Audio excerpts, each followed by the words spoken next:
Watch this. No way!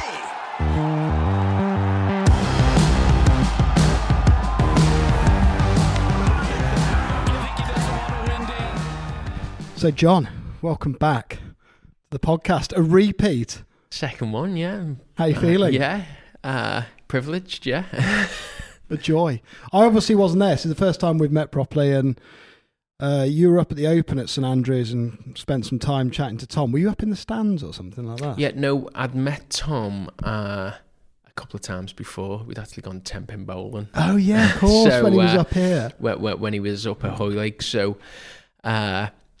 we just bumped into each other at the Open on the Monday, I think it was, when they did the sort of the ceremony where the greats come back and played. So we were having a chat, and Tom said, geez, the chat we're having now is too good for this. We need to do a podcast because it's really interesting, that, and it's really cool chat. So he said, let's go on the stand. So we went on the stand on the second tee, and there was just the two of us, and away we went. And beautiful. Yeah, and I thought it was in the stand somewhere.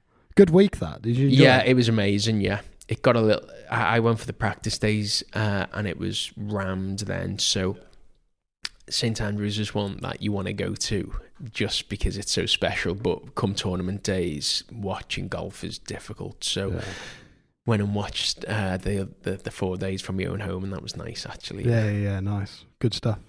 Well, firstly, a big thank you, because I think you've squeezed us into a fairly hectic golfing schedule. I'm sort of lucky to find you not on the golf course playing, I believe. Yeah, that's what my wife says as well, yeah. Are you in a minority of people that work, should say, obviously, course manager here at Wallasey, first time I've been here. Are you in the minority of guys in the business who absolutely are desperate to go and play at a second's notice? There is a lot of really keen golfers, but there's no middle ground, really. You get some guys who aren't interested, and you get some guys who love playing in our team, specifically in our green staff. But we've got a scratch team. It's that good. The standard of golf is so good. What, just in your team? Just in our team, yeah. It's incredible, yeah. So we've got a collective handicap of 6 or 7 of us would be a plus handicap, yeah. Your team of greenkeepers here at Wallasey is as a collective handicap in plus digits. Collectively, I'd say almost, yeah. It's That's incredible, insane. yeah. So we've got some really good golfers on the team, and there's 3 of us going to play next week in the national championship. So is that in Enville, I believe? At Enville, yeah.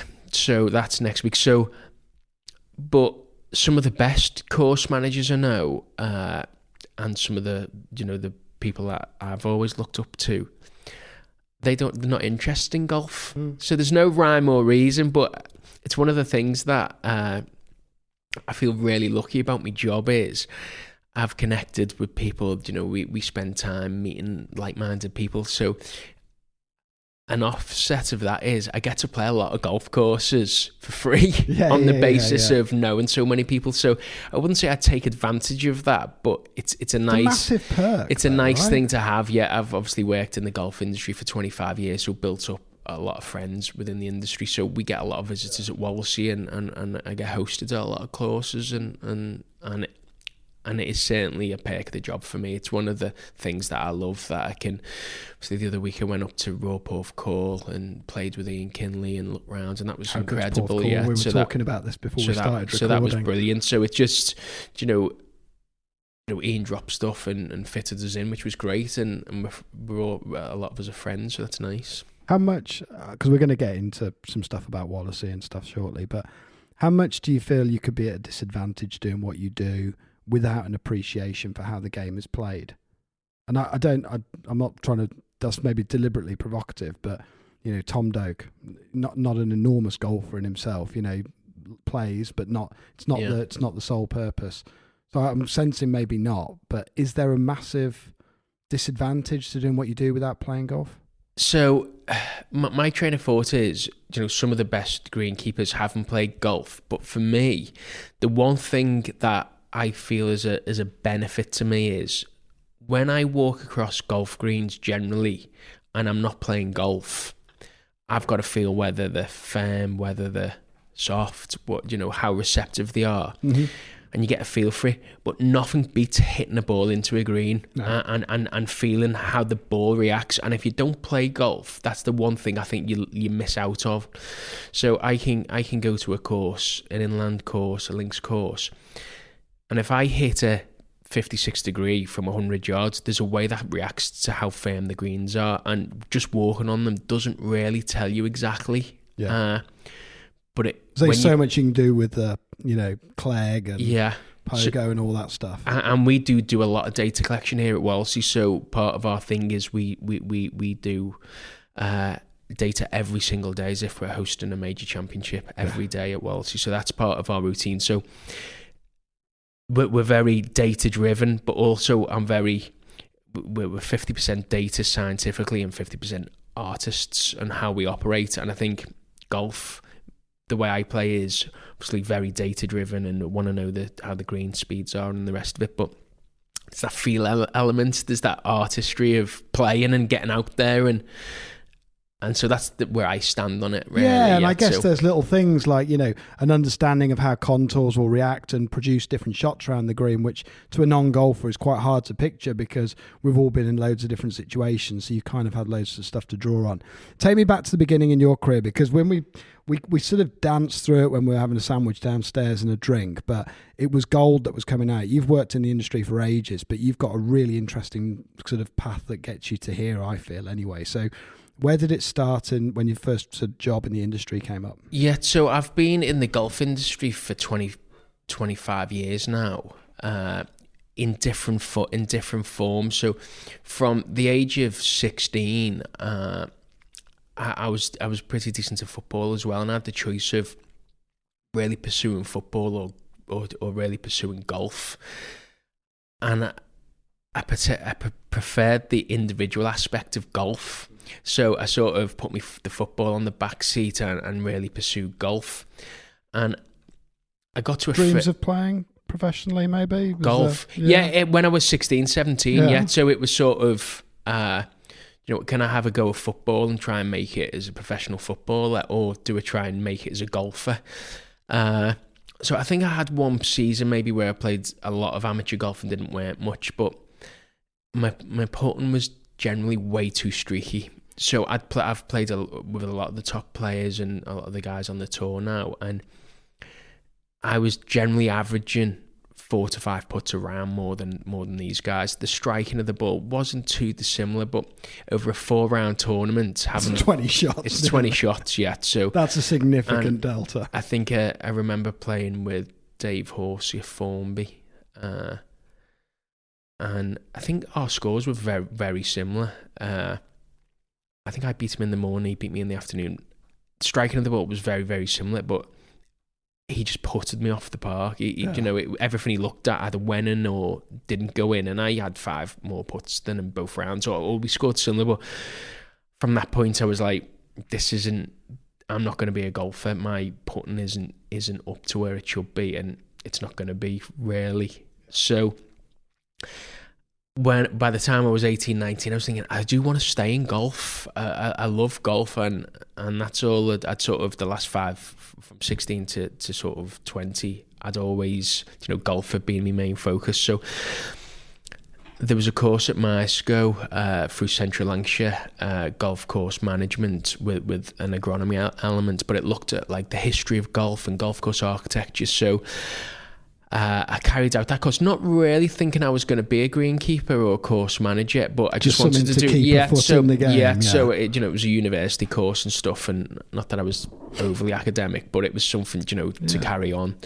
So really enjoyed the course, and then from that I did a placement at Glen Eagles Greenkeeping on the golf award scheme. They used to take 6-7 greenkeepers or trainee greenkeepers or college students every year to do an award scheme. They used to say they'd pick the 6-7 top students throughout the country. It was quite a big, prestigious thing, and a lot of the people that went on the award scheme at Gleneagles are doing amazing in the industry now. There's a lot of top people that have come from that programme. Is that just the excellence and the standards they have there that goes alongside their kind of... So yeah, this I think they probably stopped the programme 15, 16 years ago, but for 10 years... They were bringing six or seven of the best students to Gleneagles to work. So they probably had 60 to 80 students that went through that programme.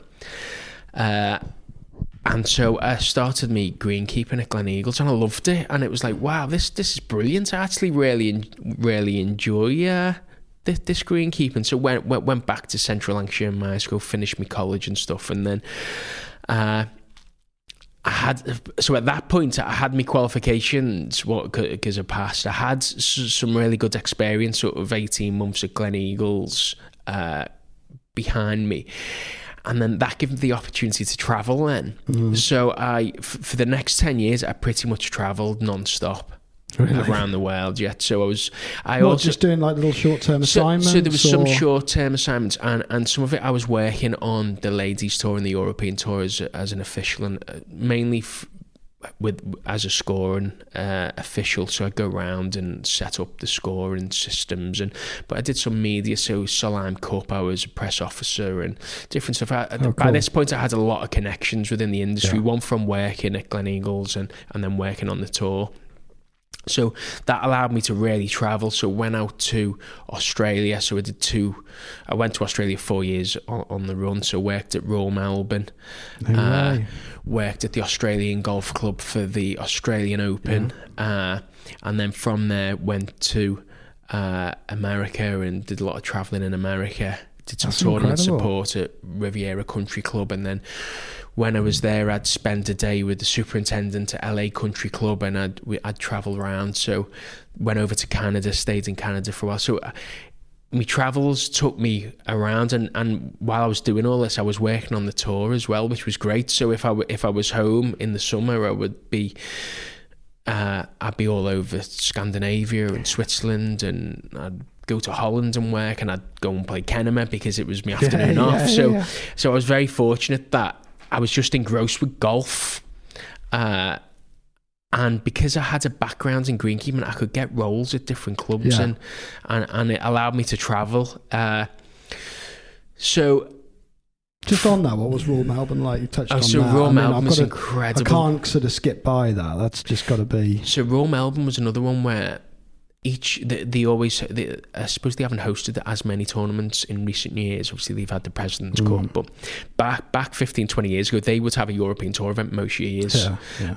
So they would take on, again, this similar six international staff every summer to work to help stage the event. So again, the staff that have come through that sort of tournament prep work at Royal Melbourne is incredible. These guys have gone to run all the top courses in the world. So I was one of the six, I think, 2003 that did the tournament setup for the Heineken Classic, which Ernie Els went on to win. Yeah. But they used to let the staff play golf. So yes, you had to ask the superintendent, but there was 4 of us who were really into our golf. So I spent a summer playing Royal Melbourne every night. It was incredible. And what was it about working at Royal Melbourne that really attracted you to John? Yeah, it was the free Daily golf. It was the west and the east. It was free golf at Royal Melbourne. It was incredible. So I spent the summer, which was our winter time, their summer. So from December to March, April, playing golf at Royal Melbourne. And then because I was a half decent golfer, there was a lot of, the amateur circuit in around the Melbourne is great. So I went and played in some of the amateur stuff as well. Some of the Mid-Am stuff, all that kind some of that jazz, sort of stuff. So it was fantastic. Yeah, so I got to play Kingston Heath. Got to all play that Sandbelt stuff. Metropolitan. Got to play all the top courses. What was your favourite Sambo? Is it Royal Melbourne? Well, Royal Melbourne was amazing, and it was an experience. But Metropolitan blew my mind. Yeah, really. Yeah, not. I suppose at that point the conditioning was so good that it was rumoured to have the best fairways in the world. The fairways at Metropolitan. They had a World Golf Championship event there a couple of years before, and I think all the players were like these are the best fairways we have ever played off. They're almost like greens, and it gets very little play Metropolitan. So, and all on those sandbelt courses, they take the trolley through the greens. They take the trolley. They're that firm and fast. When you look at the agronomy out there, what is it that makes that? Is the ground kind of like the defining feature in the sandbelt stuff? Would you say, because they tend to? I've never played any of those courses, but they seem to be a big promotion of width. There's almost no long grass out there. They have these bunkers that almost look like they're sort of propping the greens up. They're so sheer, the edges of the bunkers. It looks like it's a completely different type of land to anything you see anywhere else in the world. But yeah, so the land is sort of heathlandy in aspect, but the unique thing about the sandbelt in Melbourne is it's the soil structure. Really? So the soil structure is like no other. So the soil structure in the sandbelt compacts, and I don't know what it is. It was probably, it could have been a glacier shift where it picks sediment up and moved and dropped it over. We're talking ice age movement. So, but the soil structure in the sandbelt is unique to anywhere in the world. So it's very strong and compact, which allows them to almost have these sheer faces on bunkers and stuff because it won't collapse. So the degree of... But it drains still really well. Yeah, because it's a sandy sort of dusty material, but compact. So that's where people try and replicate these bunkers where they have the green runs straight into the bunker, and it's very steep, but on the nature of the soil structure can hold that. If you try to do that anywhere else in the world, the soil structure would just cave in and collapse. Parkland courses in Britain, it's not recommended. It just doesn't work. So they're blessed with the soil structure, and the soil structure, it still drains and it's extremely firm. So the conditions, the grass or the grasses that grow out there, obviously it's very warm and dry in the summer. It can dry down and create really firm surfaces. Right. So if the soil structure wasn't able to compact like it is, the sandbelt wouldn't be the sandbelt. No. So, but a lot of people wouldn't know that. They just think, they build the bunkers like that because it's I mean, obviously there's a fistful of good Mackenzie stuff and a lot of good design there, but the ground is what makes it so good, which, I think you can... Yeah, we obviously sat above the 18th green here at Wallasey, play a lot of links golf ourselves. The way the course plays on the ground is so pivotal to the result you get, right? I mean, amazing experience earlier this year playing Portmarnock, which is, almost exclusively fescue. It's really firm as a result, and then another dimension comes out in the course, and it sounds like something similar there. You did a little bit in the West Coast as well, so you mentioned Riv and LACC and stuff like that. Was there any kind of... our local listeners here will sense that you've moved back not too far from home, obviously being a Liverpudlian. There was some possibility of staying out in America or being further afield? Yeah, so I spent some time out in LA and I travelled there before and I had friends out there. So there was a chance of me then maybe doing sort of an internship at LA Country Club, but on my travels to and from Australia, America, I met my wife, who I've now been married to for 11 years. So that sort of... She's been looking for you for 11 years as well. Exactly, I think you've been on the golf course all that time. So she was used to me travelling, luckily. So I met my wife, and she was from Liverpool. I was still to and from Australia at that point. She did come out to Australia and spend a little bit of time with me. But I come back to Liverpool... which I thought I'll come back for 6-7 months and then I'll be going back travelling, and it didn't happen at that point. I've been travelling and a lot, and at that point I was late 20s, and sort of I went to Grange Park in St Helens because my friend was course manager, and I only went to help him out for 3 weeks, and I ended up there for 10 years at this point. So that was sort of how things change. But I absolutely love Liverpool. The city's been on the massive up since 2000, early 2000s. So come back home was actually quite nice. And obviously the golf in the area is so good. I was a member of West Lancs. I was there for 25 years, so I was getting to play all the golf courses in Southport. Everything along Southport, out here on the Wirral, it's just frightening, isn't Wallasey, Birkdale, S&A, all the courses. So being at West Lancs, the scratch league that West Lancs play in and the Southport district is immense. You spent all winter playing Hillside, Birkdale, Formby, so it wasn't a hardship to come back and relocate to Liverpool because, again, I was still a keen golfer, and the golf's just phenomenal. And everyone's in the a player up Northwest. here as well. Everyone's so the good. standard's amazing. Like, really good. It's so from what I thought would be a short spell, I ended up at Grange Park for 10 years, and I ended up I was deputy course manager there for sort of the last 4 or 5 years I was there. But luckily, on my travels, I wasn't really looking at agronomy too heavily. I was looking at culture and team culture and how teams developed and how the superintendents managed and set up them teams on a daily basis. So I was very fortunate to witness some of the most elite golf operations in the world. So where impressed you the most?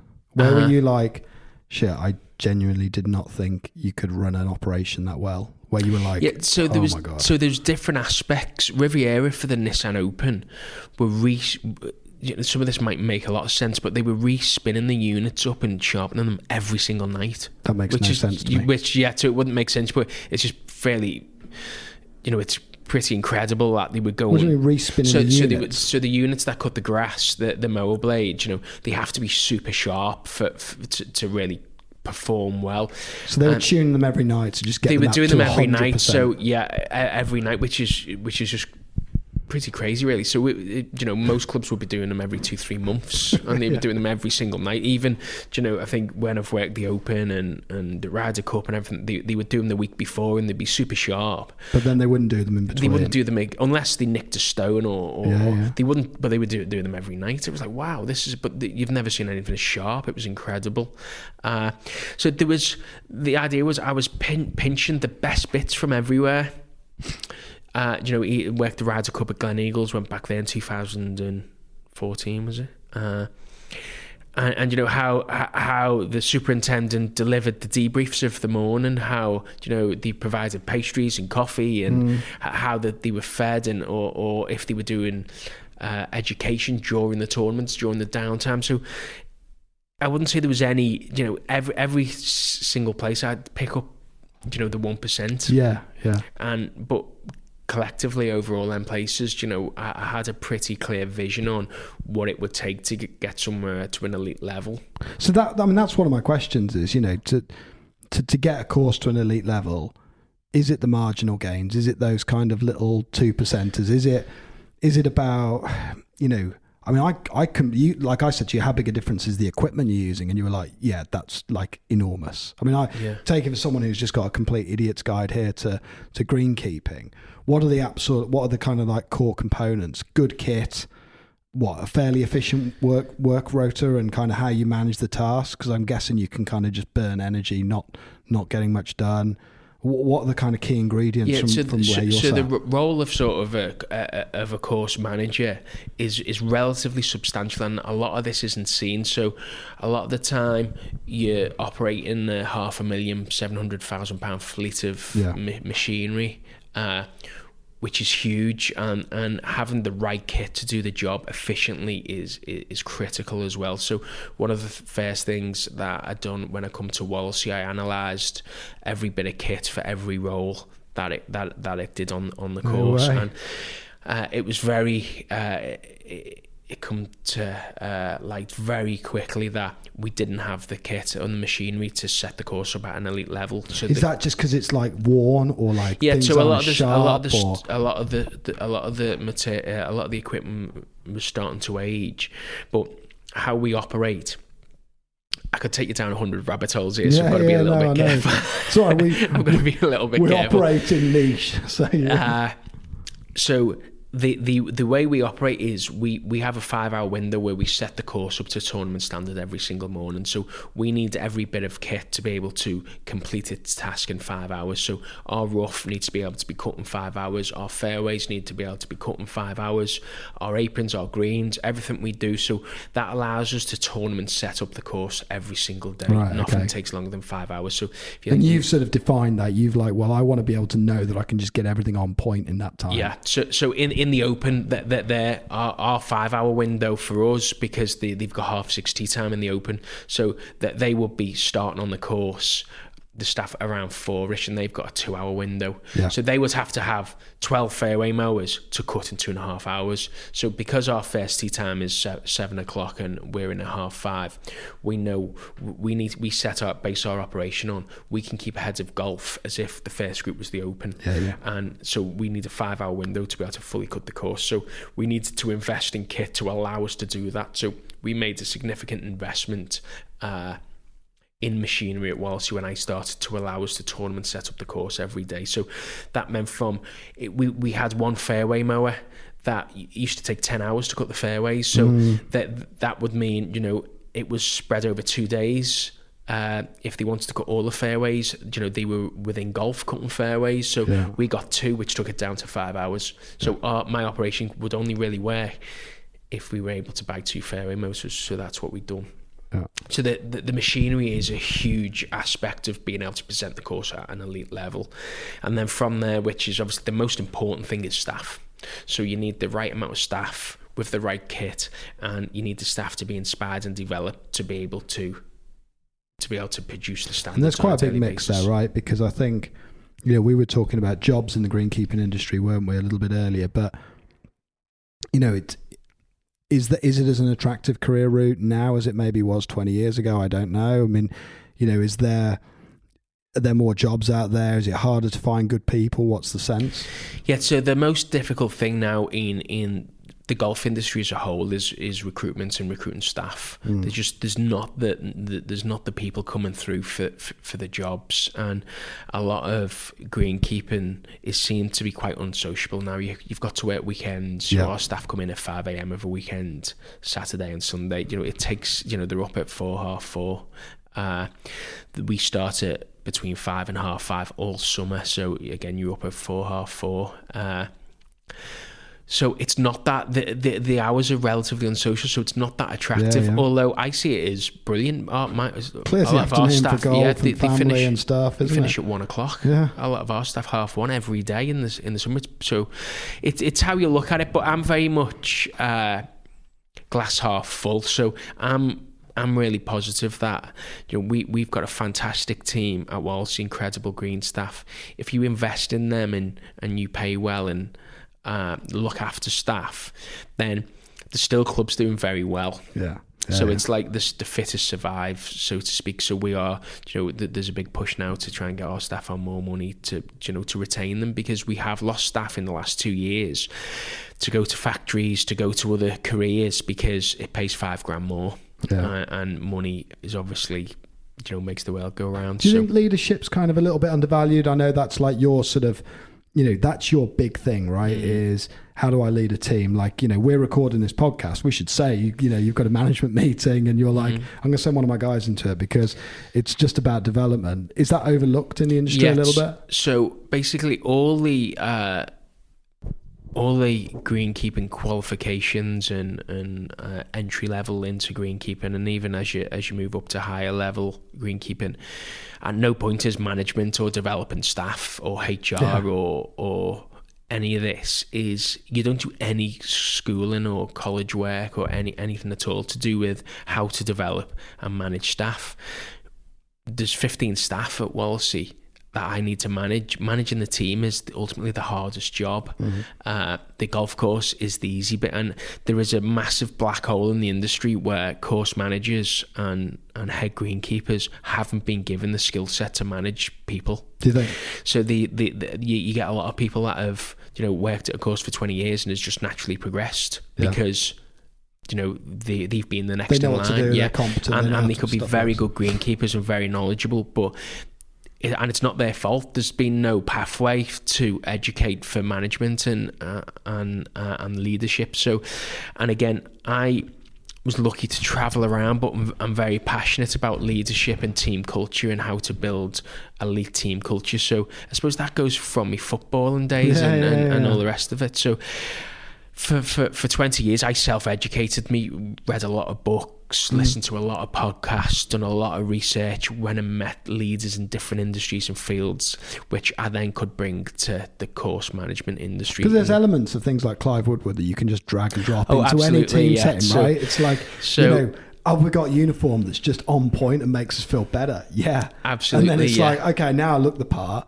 I play the part, you know. Yeah. So there's a lot. There's a lot of Clive Woodward stuff that we mirror. That I look at. David Brailsford, who was obviously the England cycling coach, guy, so he talked about the 1% rule. So we blood transfusions down in the greenkeeper sheds, all sorts going on. Yeah, after a night out, yeah.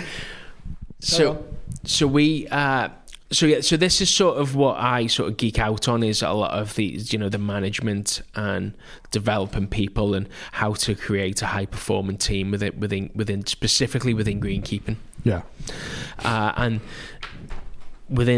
I've been at Wallasey 2 years in November, and we've had the team working at a really high level all year. Obviously, the nature of the beast is we are working to develop each other all of the time, so we're no way a finished article, but you know, the daily standards we produce is fantastic, and it's brilliant basics. So we're empowering people to work at the highest level for them. It's like you've never heard a course manager talk like that, and this, I say that in a good way, but it's like you just reeled off stuff there that could have come straight out of an Accenture or a McKinsey corporate world, and it's like, but the principles apply. Brilliant basics, you know, all that kind of like elite team culture.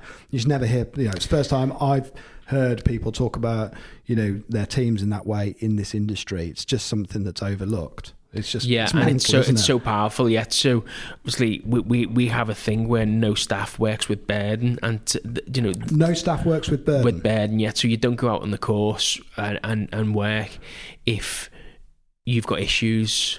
You know, because you won't. So what are your things? So that's one of them. So you have like a number of things. Like, can you share the secret sauce here on the pod? So, like, what are your sort of like pivotal things then? So one of those is no staff works with a burden. Yeah. So that would be our daily habit. So again, not to go down too many rabbit holes, we have a structure where we have a vision, and the vision is to highly perform every day and positively impact the industry. So we have a vision where everything we do on a daily basis would positively impact the industry. So if anyone comes into copy, or any of our staff will go to elsewhere, they will be able to positively impact the industry, which is quite powerful. Yeah. So we have a vision where we're not saying we're going to be industry leaders or we are industry leaders. We just have a vision to positively impact, which is more powerful than saying we're going to be the best maintained course in the world, or we're going to be the best course, because we're never going to be the best. And you can't control this.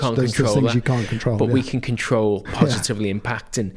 Then we have non-negotiable values. So we've got a list of values that people have to sign up to when they join the team. So trust, integrity, also for punctuality. And they all buy into that. There's like you've got charter, to buy into it. Yeah, so that's like a charter. So there's and the team will hold each other to account. So then on that stuff. So I don't really have to manage that. Everyone manages that, because they'll like manage you if you they start manage me. Yeah. So if I was to so everyone start sloping off early to go and work on your short game or whatever, they're going to be on you. Everyone signs up to the non-negotiables, and that's collectively as a team. So if anyone was to overstep the line, then it would be very obvious and evident, including myself, because I uphold the same as everyone else. Then we have collective values. So we have values collectively which the team decide on. So okay, I'm the boss, but collectively, depending on what time the staff want to start, how we communicate, how we do appraisals, how we structure the day, a lot of this is collectively. So we only work collectively. So as a team, it's not just me.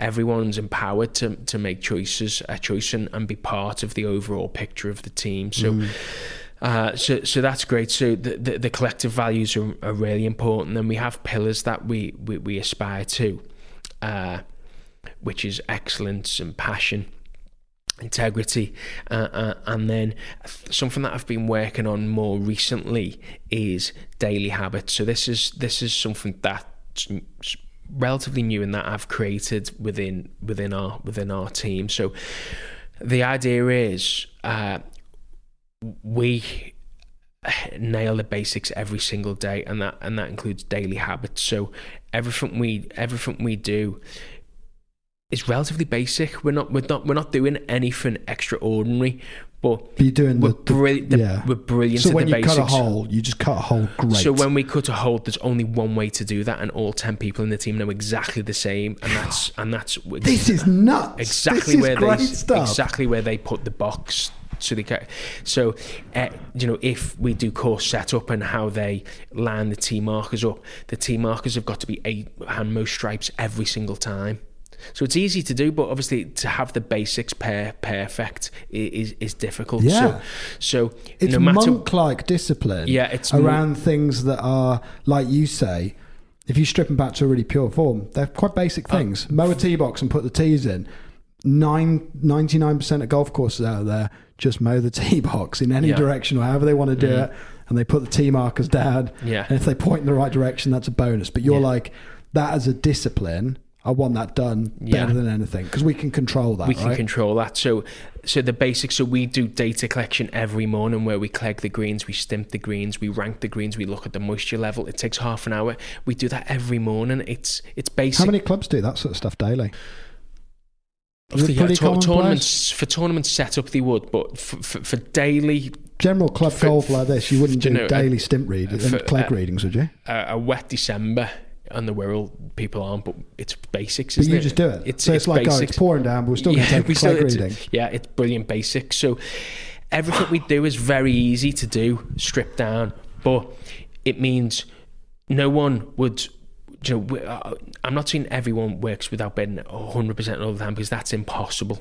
But what we do is, our philosophy is to work without burden. So if you've got an issue, we discuss it before you go out on the course, because if you're driving around on the course and you see a piece of litter, if you've got burden, you're not going to pick that litter up. If you see litter, but you're in a bit of a mood because someone's been off with you that morning, you're going to go, oh, sod, I'm going to leave that litter. So you want them to leave that back at the greenkeeper's shed? Yeah. So once we start on the course and have our debrief, which takes half an hour, and this is all about reflective learning. So we reflect every single day on our performance yesterday and try and be 1% better than yesterday. Reflectively. How do you do that? How do you get greenkeepers together to reflect on that? They talk through their jobs in minute detail every single day, so we learn collectively.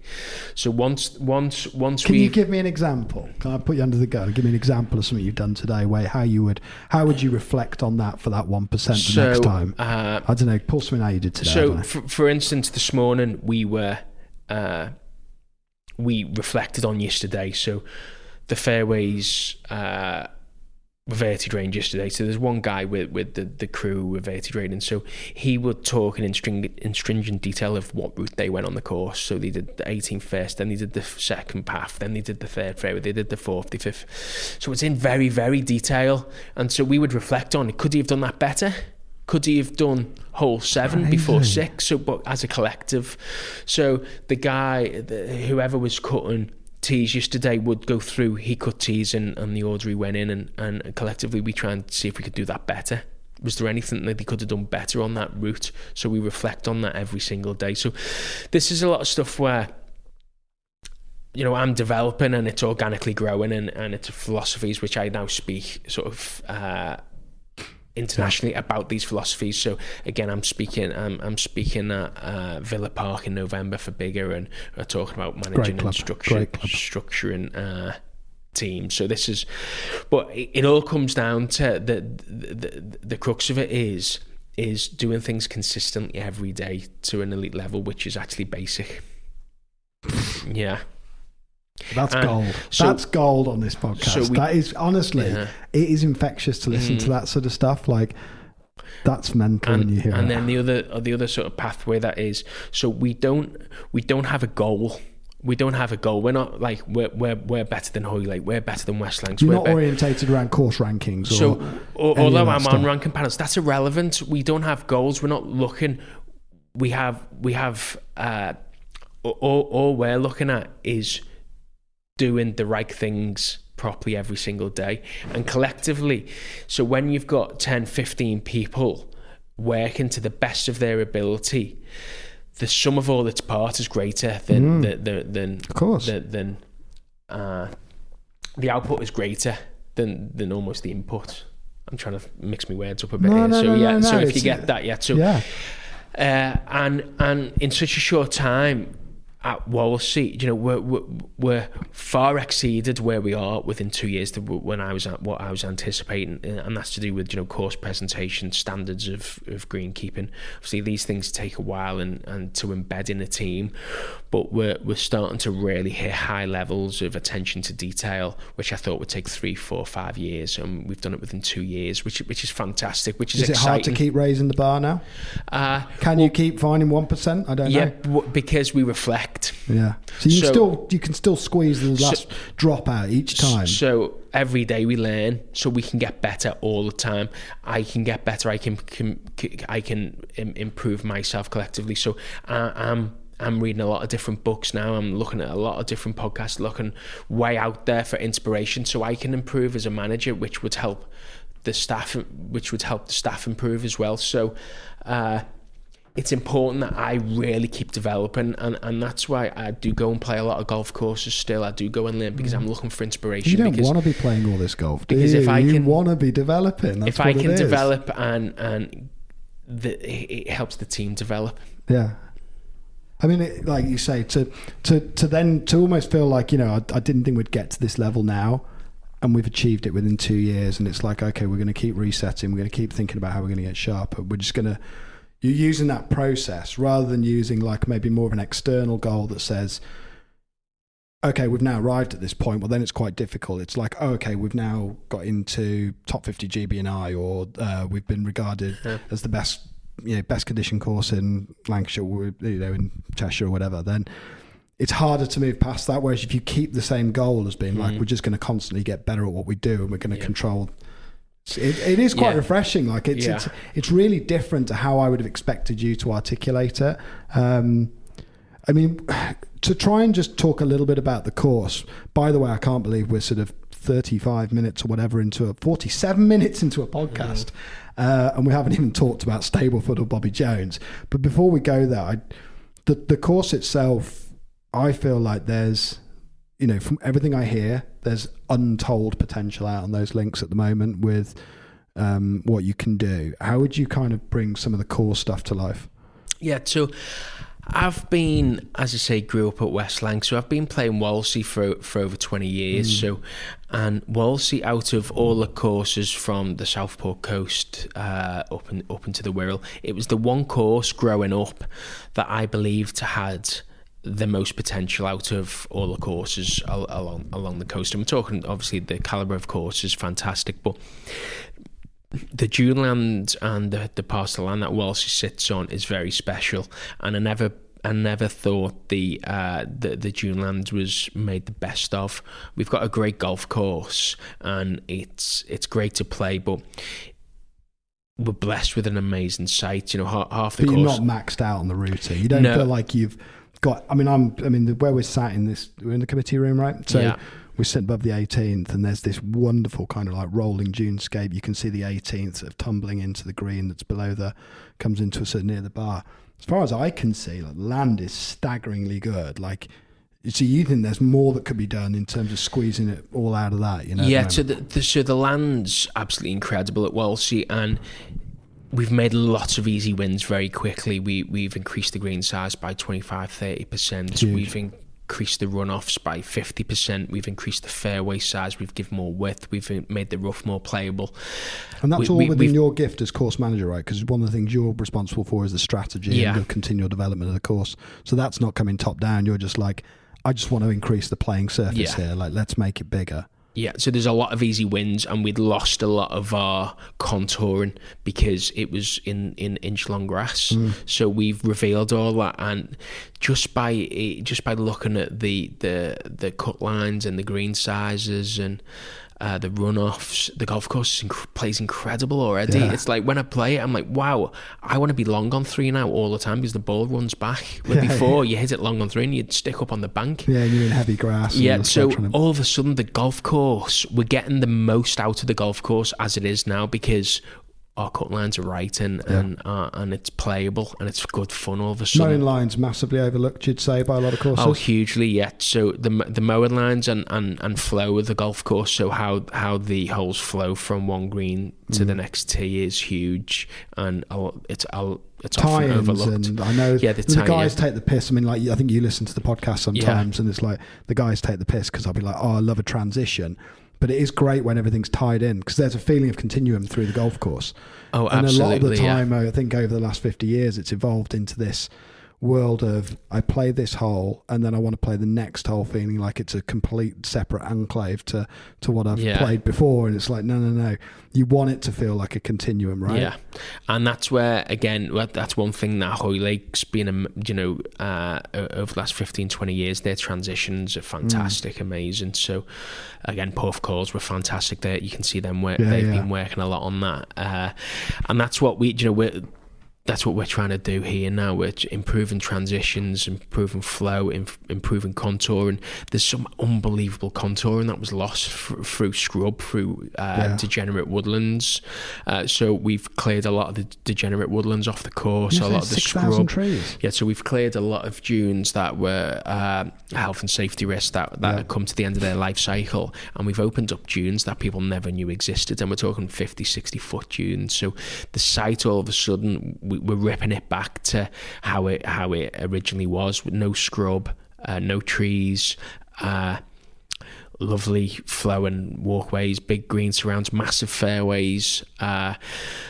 So it's really they're the sort of like the calling cards of great 21st century architecture and great golden age architecture. Yeah, it's all kind of gone full circle, right? So in 2 years, we've stripped the course back, and it's made an incredible difference. It almost feels like you're playing a different golf course, when fundamentally it's brilliant basics almost, it's basic stuff, but it's just getting the basics right. So we're now at a point where we've got the basics right. We're at a good place now, and now we've engaged with Clayton DeVries and Punt as our architects. So for me, it was important to get the basics right. Let's get the fundamentals right.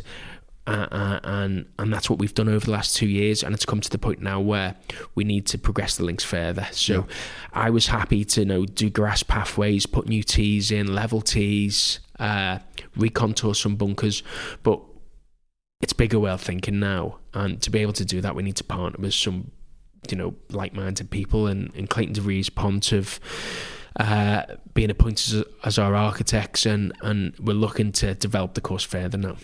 What can you share around that? So, again, the site is so good at Wallasey that it's almost people use the phrase "an embarrassment of riches." Wallasey's just got an embarrassment of riches. We're sat next to some of them in this committee, the paintings, the history, everything you guys have got. It's an embarrassment of riches. Crazy. So what we're looking at now is, again, we're looking to get the basics right. We're looking at bunker design, bunker style, is revetting for us. Do we want to naturalise our bunkers, our fairway bunkers, our greenside, have a more natural look to the dunescape? We're looking at improving flow, improving green surrounds, and then there's some bigger picture. One thing at Wallasey that lets it down is the practice facilities. So we're looking at, do we need to relocate holes? We're looking at potentially rebuilding 2-3 holes in land that's presently not used. So we've been working on a lot of the development over the last year, and we'll be sharing the plans with the membership hopefully before Christmas this year. There's lots of opportunities for Wallasey. It just depends on how ambitious the membership is for change, but a driving factor is the practice facilities aren't really fit for purpose. So if we want to move into the next 100 years and be at the forefront of some amateur golf, we're going to have to make some changes, and that's not been unusual for Wallasey. Wallasey, out of any course in the country, has developed and reinvented itself more than any. So I think it's a case of the club being strong, and my view is leaving it in a better place than we found it. I mean, it feels like there's obviously quite a few changes afoot with the course. The involvement of CDP, and obviously Frank Pont, regular listeners to this podcast will be bored of hearing, but Frank Pont's had an enormous impact on Blackwell, just by kind of bringing back some of the Simpson Fowler stuff that we've had there. I think I guess I don't want to push too much on that, because I think there's a lot that's got to go through the membership, and those plans probably haven't even been kind of like formulated yet. One thing that we cannot do a podcast about is talking about some of the great stuff linked to the history of Wallasey, and you did a great job in terms of, you know, narrating some of that with me downstairs. But, you know, it almost feels like Wallasey is actually a bit of a mecca for amateur golf in England, and maybe overlooked somewhat, because, you know, two of the great figures in the amateur game have really significant stories to tell from Wallasey, don't they? So, you know, obviously Dr Frank Stableford with the, you know, with finding his scoring system, you know, really, I think Joe Pinnington at Royal Liverpool coined the phrase that he'd saved the amateur golfer, but he kind of did, really. Oh, absolutely, you know? It's like that's like every amateur golfer's like best friend. Oh, exactly, And obviously the Bobby Jones stuff. So you've got, like, obviously the paintings downstairs. The Jones one in particular, you know, I knew you guys had it, but then seeing the signature and everything on there, I was like, oh my God, this is amazing. So Wallasey, it's going back for it's been a club over the last 130 years where, because the dunes were mobile, it was close to folding 2 or 3 times within its history, and the committee and people associated with the club have made some of the toughest decisions that committee members would have to choose. But we're now blessed with the course now because of that. But the likes of Bobby Jones qualifying for the Open in 1930, 1932, the Stableford system, and it's strange because 30 years earlier, Frank Stableford, and this is relatively, you know, well known with a lot of the historians, had tried to Stableford system 30 years earlier, but it happened. Right. Well, it wasn't the same format it is used, and he implied a point system after the round was finished. Okay. So it was nowhere near the same system, but it was almost.